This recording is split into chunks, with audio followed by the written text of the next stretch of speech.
inda ana bin Darwin theory of evolution, in ana bin ta,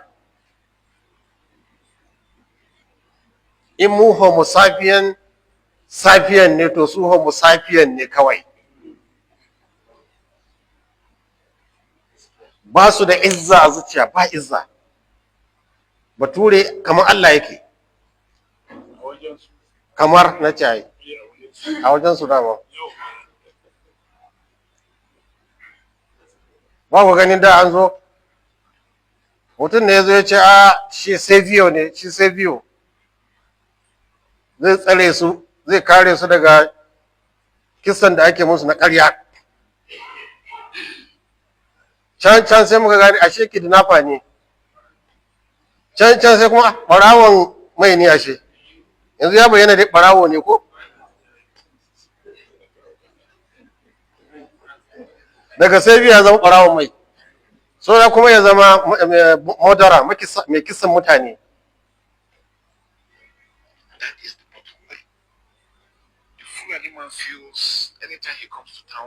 Wannan ashe yana magana da kanshi ba.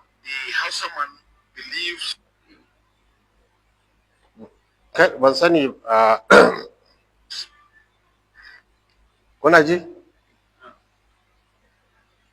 Saboda haka in mun bar su suka tafi, kamar ka ɗauko ƙasan Isra'il ka saka ta ƙasar su, kuma za su bakku? Ba za su bakku ba. Wala yazaluna yuqatilunakum hatta yaruddukum an dinikum. Allah ya mafa za su bakka ba. Saboda haka muna nan akan wannan alkawalin da tura suka yi da malamanmu, a zauna ƙasa ɗaya har gara mu yi ta yakin basasa akan ba za a raba ƙasar nan ba, in ya so yakin ya zama ƙasar su ba ƙasar mu ba. Wawa ne kaɗai ke da yaƙi a ƙasar shi. Kai da yaƙi a ƙasar an gama da kai, domin ba noma ba kiwo ba komai. Kuna fahimta? Saboda haka kamar yadda ake cewa go on with one Nigeria, go on, muna yara ne ake wannan, go on with one Nigeria shine gawan, lokacin da ake yakin basasa shine maslahamu. Na biyu maslahamu yanzu mutane fa na tunani, wallahi ba kaman jakuna suke ba. Kowa ya koma yana ƙara tunani, yana ƙara bincika abubuwa, sai AI sai fito da abubuwa take wanda yake a ɓoye. Duk wanda ya tsaya yana tunani, yana basira, aka ajiye mishi Yahudanci, aka ajiye mishi Kiristanci, aka ajiye mishi Musulunci, ya ga Musulunci yanda yake ba yanda muke ba, ya ga Kiristanci yanda yake ba yanda Kirista suke ba, ya ga Yahudanci yanda Yahudanci yake ba yanda Yahudawa suke ba, ba Zionist ba. Ya tsaya kawai ya tunani tsakanin shi da Allah, wani addini zai ɗauka? Kuma suna ɗaukan. Ga wani ɗan dambe ba da abokan shi duka manya duka su ma tunani suka yi, me yasa masu ƙwallo ko masu shahara me yasa suke zama musulmai? Kun san me yasa? Domin lokacin da buƙatar ka ba kuɗi ba, shi talaka ne kullum ya tashi kullum naira. Amma wanda ya tashi buƙatar shi ba kuɗi ba, shi kuma abin da yake buƙatar shi kwanciyar hankali da natsuwar rai. Ba ruwan shi da masara. Shi ke sa ya fara tunani yana bincike. Na farko mutanen da suka tarbiyyantar da shi suke zuwa sai ya fara ganin aibi a cikinsu, da rashin gaskiya, da ha'inci, da ɓoye ƙarya. Misali yanzu ka je wurin ɓoye gaskiya, ka je wurin ibada, sai ka ga wani ya taso ya ce wai yana warkar da guragu, yana warkar da kaza, wani hadda matacce. Kai mai hankali sai ka gane wannan mutanen suna wasa da mai hankalin mutane, nan za ka fara shakkan addini.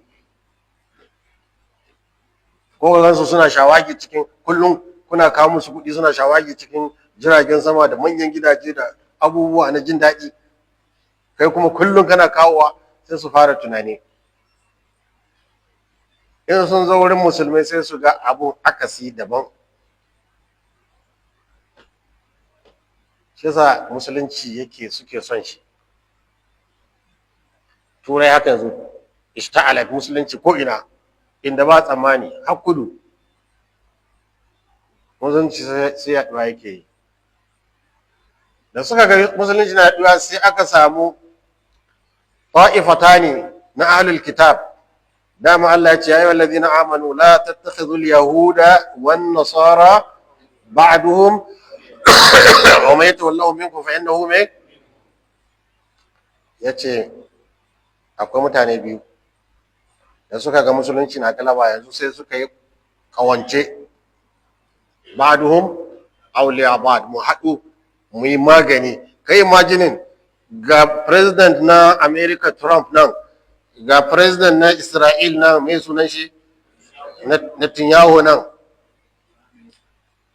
Netanyahu yana magana cewa babu abin da ke haɗari a musulunci yanzu sai abu guda biyu, masu tsananin addinin shi'a da masu tsananin addinin sunna.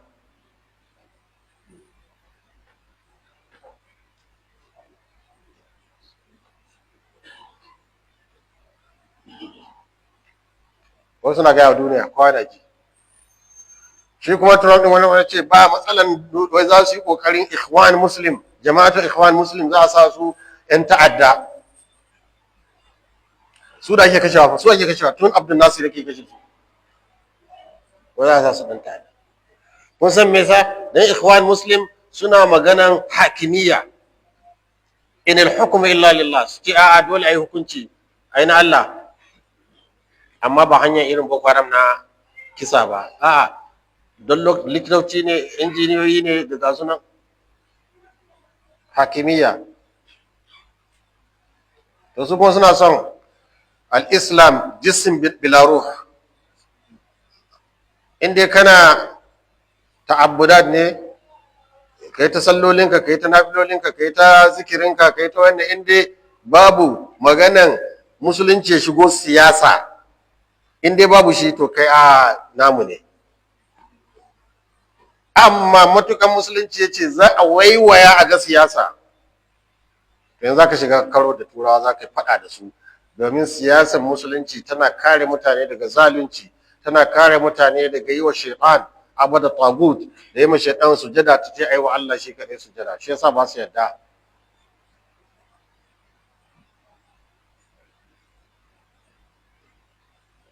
Su ba sa jin kunyan su kira addinin mu, amma wai musa yana jin kunya. Kai abun magana su ai shuru, shi bai jin kunya ya soki addinin ka, amma wai kai ba ma wai ka soki addinin shi ba, ka ba da raddi ma ka ce a'a mu ba terrorist bane, a'a wannan zai kawo matsala.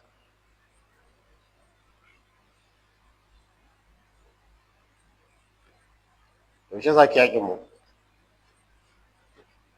musulmi? Sai Allah nuna musulmi mun fi yawa, saboda haka suna son lalle sai sun ga sun wulakanta mu, sun tsoratar da mu. Dan mulkin ma da za mu yi takama da shi, shi ma suna so su kwace. Domin ba daɗe ba kwanan nan wani cikin manyan shugabannin addinin Kirista ya ce 80 cikin 100 na tattalin arzikin ƙasar Najeriya yana hannunsu. Ko ni kuna musu? To wanda ya kwace economy, ya kwace kaza, ya kwace kaza, dan kai mulkin da kake amfani da shi da yawa kuma ka zo ka ce kame ka miga, to akwai sakare kaman ka? Akwai sakare kaman ka?